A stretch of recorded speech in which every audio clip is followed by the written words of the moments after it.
Palavra de Deus, nossa única regra, João Calvino, parte 3 e final. Assim, vemos o que São Paulo indica quando diz que não há nada puro para os que são impuros. E por quê? Pois mesmo seu entendimento e consciência estão contaminados.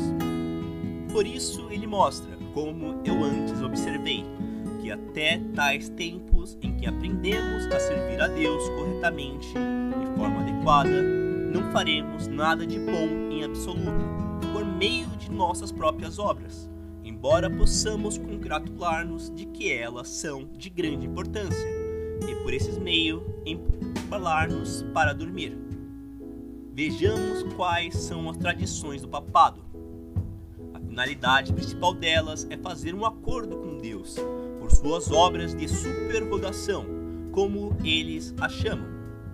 Isto é, as suas obras excedentes, que são, quando eles fazem mais do que Deus os ordena, de acordo com suas próprias noções, eles executam seu dever para com ele e contentam-no com tal pagamento que advém de suas obras, e por isso prestam sua conta. Quando eles jejuaram na noite de seus santos, quando eles se abstêm de comer carne nas sextas-feiras, quando eles assistiam à missa com devoção, quando eles tomam água benta, eles pensam que Deus não deve exigir mais nada deles e que não há nada de errado neles. Mas nesse meio tempo, eles não cessam de satisfazerem-se em lascívia, prostituição, falso testemunho, blasfêmia e etc. Cada um deles entrega-se aos vícios, ainda assim, não obstante, eles acham que Deus deve considerar-se bem pago com as obras que lhe ofereceram, como, por exemplo, quando eles tomarem água benta, adorarem imagens, ambularem de altar em altar, e outras coisas semelhantes. Eles imaginam que efetuaram pagamento e recompensas suficientes por seus pecados, mas ouvimos a doutrina do Espírito Santo a respeito de como eles são contaminados, que é: não há nada puro nem limpo em todas as suas obras. Mas colocaremos o caso supondo que todas as abominações dos romanistas não fossem más em sua própria natureza. Ainda assim, não obstante, de acordo com essa doutrina de São Paulo, não pode haver nada além de impureza neles, pois eles mesmos são pecadores e impuros. A santidade desses homens consiste em quinquilharias e bugigangas. Eles se esforçam para servir a Deus nas coisas que Ele não exige deles, e ao mesmo tempo deixam por fazer as coisas que Ele ordenou em sua lei. Este foi o caso em todas as épocas, de modo que os homens rejeitaram a lei de Deus por causa de suas próprias tradições. Nosso Senhor Jesus Cristo censurou os fariseus quando ele disse: por que transgredes vós também o mandamento de Deus pela vossa tradição? Mateus 15, 3. Assim foi em tempos antigos, nos dias dos profetas. Isaías exclamou: porque o Senhor disse: pois que este povo se aproxime de mim, e com a sua boca e com os seus lábios me honra, mas o seu coração se afasta para longe de mim, e o seu temor para comigo consiste só em mandamentos de homens, em que foi instruído. Portanto, eis que continuarei a fazer uma obra maravilhosa no meio deste povo, uma obra maravilhosa e um assombro, porque a sabedoria dos seus sábios perecerá, e o entendimento dos seus prudentes se esconderá. Capítulo 29, 13, 14. Enquanto os homens se ocupam com tradições, eles ignoram as coisas que Deus ordenou em sua palavra. Isso é, que fez com Isaías clamasse contra os tais ao estabelecerem tradições de homens, dizendo-lhes claramente que Deus ameaçou cegar o mais sábio deles, porque eles se afastaram da pura regra de sua palavra para seguir suas próprias invenções tolas. São Paulo também faz alusão à mesma coisa, quando diz que eles não têm temor de Deus diante de seus olhos. Não enganemos a nós mesmos, pois sabemos que Deus requer que os homens vivam retamente e abstenham-se de toda a violência, crueldade, malícia e engano, de forma que nenhuma dessas coisas deve aparecer em nossa vida.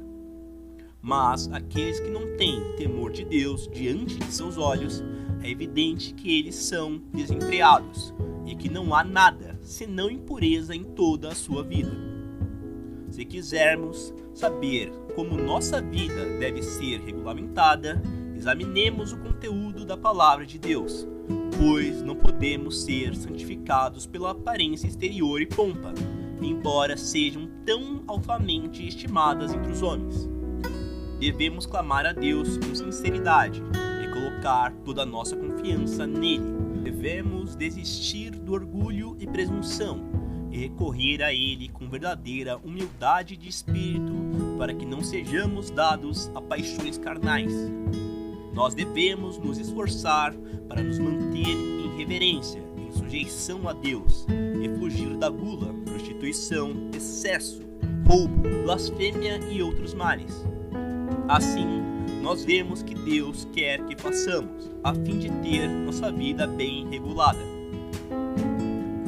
Quando os homens querem se justificar por meio de obras exteriores, isto é, como cobrir um monte de sujeira com um pano de linho limpo, portanto, retiremos a imundície que está escondida em nossos corações. Eu digo, afastemos o mal de nós. Então o Senhor aceitará a nossa vida, assim como ver no que consiste o verdadeiro conhecimento de Deus. Quando entendemos isso corretamente, isso nos levará a viver em obediência à sua vontade. Os homens não se tornaram tão bestiais como a não ter nenhuma compreensão de que existe um Deus que os criou. Mas esse conhecimento, se eles não submetem às suas exigências, serve como uma condenação para eles, porque seus olhos estão vendados por Satanás. Do mesmo modo, embora o Evangelho seja pregado a eles, estes não entendem. Vemos muito nos dias de hoje nessa situação. Quando há no mundo que foram ensinados pela doutrina do Evangelho e ainda continuam em ignorância brutal. Isso ocorre porque Satanás tem inclinado tanto as mentes dos homens com as feições ímpias que, embora a luz brilhe sempre tão resplandecente, eles ainda permanecem cegos e não veem nada em absoluto. Aprendamos, então, que o verdadeiro conhecimento de Deus é de tal natureza que isto se evidencia e produz fruto através de toda a nossa vida. Portanto, para conhecer a Deus, como São Paulo disse aos Coríntios, devemos ser transformados à sua imagem. Porque, se nós fingimos conhecê-lo, entretanto, a nossa vida encontra-se perdida e ímpia, não é necessária nenhuma testemunha que nos aponte como mentirosos. Nossa própria vida dá testemunha suficiente que somos zombadores e falsificadores e que abusamos do nome de Deus. São Paulo disse em outro lugar: se vós conheceis a Jesus Cristo, deveis vos despir do velho homem. Efésios 4:22. Como se ele dissesse: não podemos declarar que conhecemos a Jesus Cristo apenas por reconhecê-lo em nossa cabeça e por seu receber-nos como seus membros, o que não pode ser feito até que tenhamos lançado fora o velho homem e nos tornado novas criaturas. O mundo, em todas as épocas, abusou impiamente do nome de Deus, como ainda faz atualmente. Portanto, tenhamos uma visão do verdadeiro conhecimento da palavra de Deus, do qual São Paulo fala.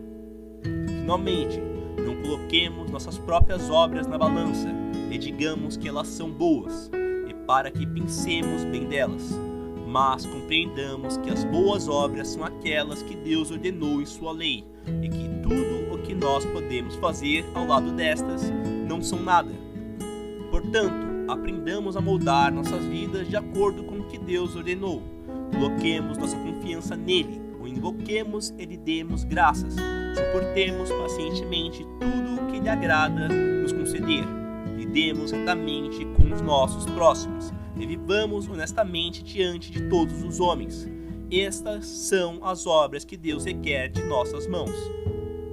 Se não fôssemos tão perversos em nossa natureza, não haveria nenhum de nós, senão o que pudesse discernir essas coisas. Mesmo as crianças teriam habilidade suficiente para discerni-las. As obras que Deus não ordenou são apenas tolice e uma abominação, pelo que o puro serviço de Deus é desfigurado. Se nós quisermos saber em que se constituem as obras de que fala São Paulo, devemos deixar de lado todas as invenções dos homens e simplesmente seguir as instruções contidas na palavra de Deus, pois não temos nenhuma outra regra além daquela que é dada por ele, que é a palavra que ele aceitará quando prestarmos as nossas contas no último dia, quando somente ele será o juiz de toda a humanidade. Agora, prestemo-nos diante da face de nosso bom Deus, reconhecendo nossas faltas, orando para que ele nos faça percebê-las mais claramente e para que nos conceda tal confiança no nome de nosso Senhor Jesus Cristo, para que venhamos a ele e tenhamos a certeza de perdão de nossos pecados e que ele nos fará participantes da santa fé, pela qual toda a nossa imundícia é lavada.